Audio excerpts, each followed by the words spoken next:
going to be a hip mobility video for this week, especially since we continue to work our hips after we open them in our last session. This is going to be even more important to continue on, and you know this hip workout, you've done it in phase 1, it's just longer this time, so you've got a lot upcoming. We're going to start with one of the most essential portions of mobility and functional movement, which is a deep squat. So even right now, sitting in this pose here, I'm stretching out my quads in preparation for it. For me, my tightest area is actually going to be my ankles. You can see as I go to put my feet down that my heels want to break almost immediately. So think about those two statements and try to find for yourself what you can identify in terms of where do you need to open up. So I have to reach my hands forward because of those tight ankles. And because of that, I'm going to wiggle out into a wider stance until I'm more mobile. And I'm going to drive my knees out and sit down, my hips onto my shins in prayer hands with my chest lifting up, driving my knees out on every exhale.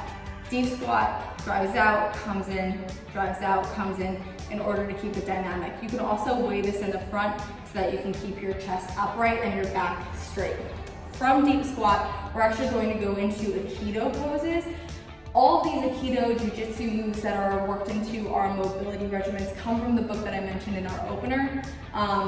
Fantastic movers. I would really love to become proficient in some of these skill sets. They're so beautiful, and their opening arcs and their bodily control are really worth watching.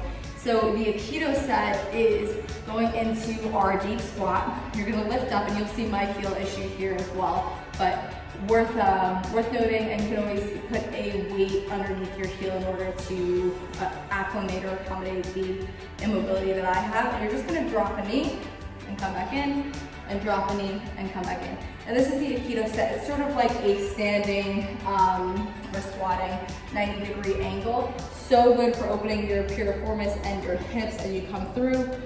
I would do 10 to 12 per side as you move through. Okay, next up we're going to move into a laying adductor stretch, which I think I'm going to show you from the side first. I'm trying to think of what position would be easiest. Here is like a lying pigeon. We're going to lift one leg forward and put the other leg back, wiggling back as we go.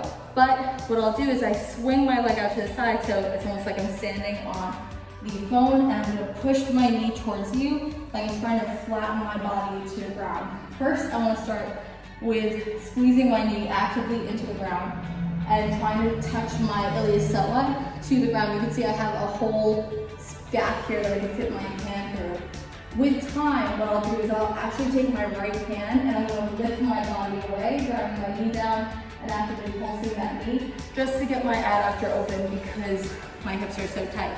To show you from the front, what that looks like is leg is down, right? Wiggling that back leg back, knee swings out.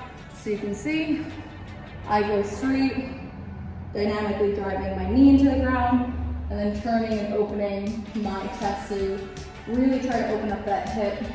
You start to realize just how tight you are. Like, this gap should not exist as comfortably or uncomfortably as it does for me.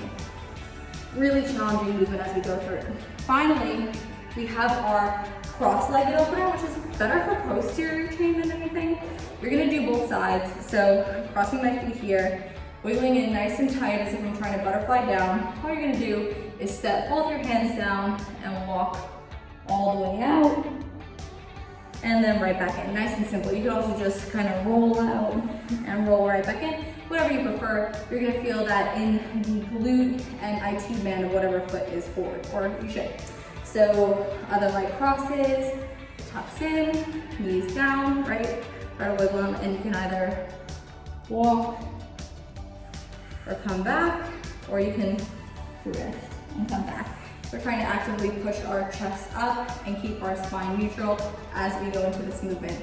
Those three, again, just like our last hip mobility video, are components that you can incorporate every single day, because when you think about how much time we just spend seated, that constricts our hips into this really tight range of motion that just doesn't benefit our athleticism as a whole, it really is worth working on the recovery just as often as you can. It'll also improve upon key lifts like your deadlift and your squat, and you'll start noticing the areas where you feel impinged. Like for me, I'm so conscious of my psoas and my hips to a point where it limits my athletic capability if I don't recover. So don't allow yourself to be limited and get ahead of it before it becomes a problem.